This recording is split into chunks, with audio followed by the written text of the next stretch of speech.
সফল হওয়ার সবচেয়ে বড় মাধ্যম হচ্ছে সবর, লেগে থাকা, ধৈর্য ধারণের সাথে লেগে থাকা।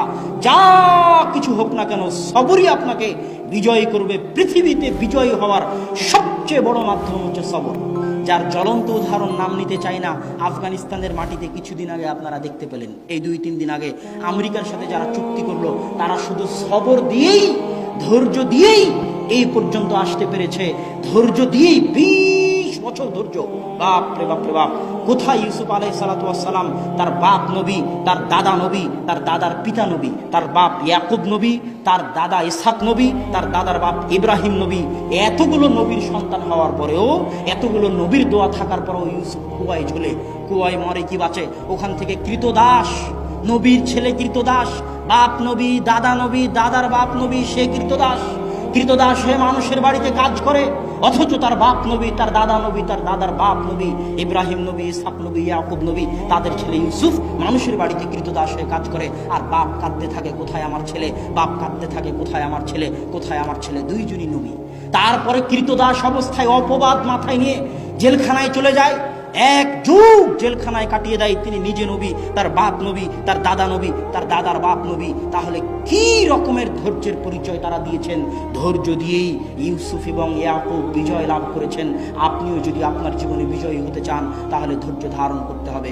আমিও আব্বুকে মাঝে মাঝে বলি যে যত বিপদ আসুক, আল জামিয়া সালাফিয়া রূপগঞ্জ নারায়ণগঞ্জের উপর, আল জামিয়া সালাফিয়া ডাঙ্গিপাড়া পবা রাজশাহীর উপর, সালাফি কনফারেন্সের উপর। এই কয়দিন আগে দেখলাম DBC news channel Abdur Razzak bin ইউসুফের উপরে 2টি আলাদা আলাদা পর্ব তৈরি করেছে। আপনারা অনেকেই দেখেছেন না? আব্দুর রাজ্জাক বিন ইউসুফের উপর আলাদা পর্ব তৈরি করেছে। একটা বলছে সংবিধান বিরোধী বক্তব্য, আর একটাতে দিয়েছে নারীবাদ বিরোধী বক্তব্য। যত বিরোধিতা আমি দেখি আব্বুর, ফেসবুক সহ আরো বিভিন্ন জায়গায়, সেগুলো দেখে ধৈর্য ধারণ ছাড়া আর এমন কিছু নাই যেটা দিয়ে নিজেকে সান্ত্বনা দেওয়া যাবে। আমিও আব্বুকে বলি যে নারীবাদীরা আপনার শত্রুতা করে, নাস্তিক আপনার শত্রুতা করে, হিন্দু আপনার শত্রুতা করে, ভারতে তো আপনার সফর বন্ধ করে দিয়েছে, তারপরে এই টিভি চ্যানেলগুলো, সাংবাদিকগুলো আপনার শত্রুতা করে, এই মাঝহাবি যারা ভাই আছে তারা শত্রুতা করে কেস টেস দেওয়ার মাধ্যমে। এত শত্রুতার পরও শান্ত হয় না। আমাদের ঘরের যারা দিনী ভাই, তারাও পর্যন্ত পিছিয়ে লেগে যায়।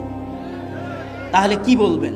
অনেক সময় আফসোস করতে হয় যে আহলে হাদিস দাবি করি, অথচ আমি মনে করি প্রশংসা হিসেবে নয়, আল্লাহ আল্লাহর কসম, প্রশংসা হিসেবে নয়, এ দেশের মাটিতে শিরক এবং বেদাতের বিরুদ্ধে আব্দুর রাজ্জাক বিন ইউসুফের যত বলিষ্ঠ কণ্ঠস্বর আছে, দ্বিতীয় করো এরকম বলিষ্ঠ কণ্ঠস্বর নাই।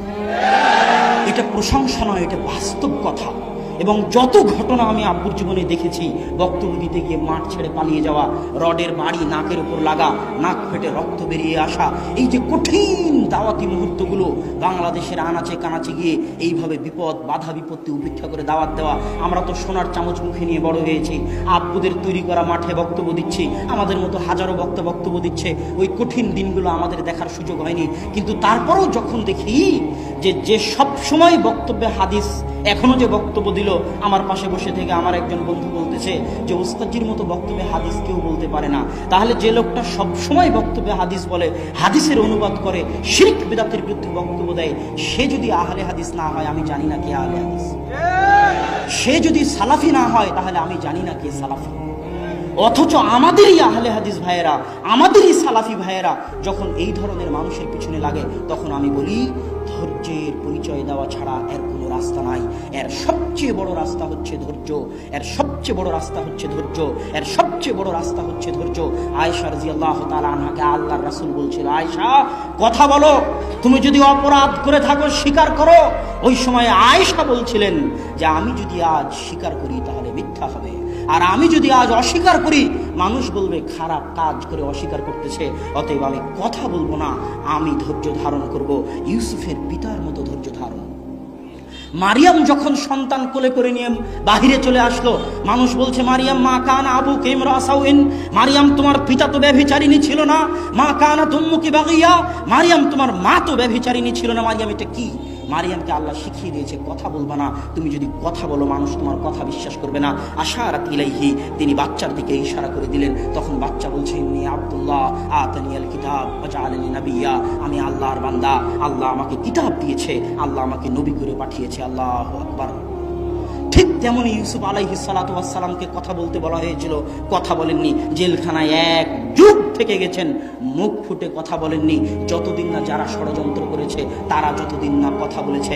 আমিও আপনাকে বলি, আয়েশা, মারিয়াম, ইউসুফ, ইয়াকুব, তারা যেভাবে ধৈর্য ধারণ করেছিল, এই জাতীয় বিপদ আপদ, এই জাতীয় হিংসা, এই জাতীয় শত্রুতা থেকে বাঁচার একটাই পথ, সেটা হচ্ছে মুখ বন্ধ করে ধৈর্য ধারণ করে থাকা আর আল্লাহর নিকটে বলতে থাকা। কেননা দুনিয়ার মানুষকে বললে দুনিয়ার মানুষ কোনো সহযোগিতা করতে পারবে না আল্লাহ ছাড়া।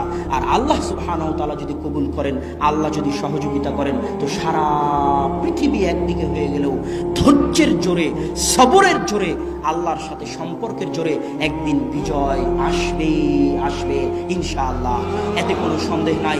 এই জন্য আমি আপনাদেরকে বলি, মানুষের জীবনে বিপদ আসবে, প্রত্যেক মানুষের জীবনে বিপদ আছে, আপনাদের প্রত্যেকের ব্যক্তিগত জীবনে বিপদ আছে। ইন্নামা আল উসরি ইসরা, মানুষের জীবন বিপদ সংকুল, মানুষের জীবন ফুল সজ্জা নয়।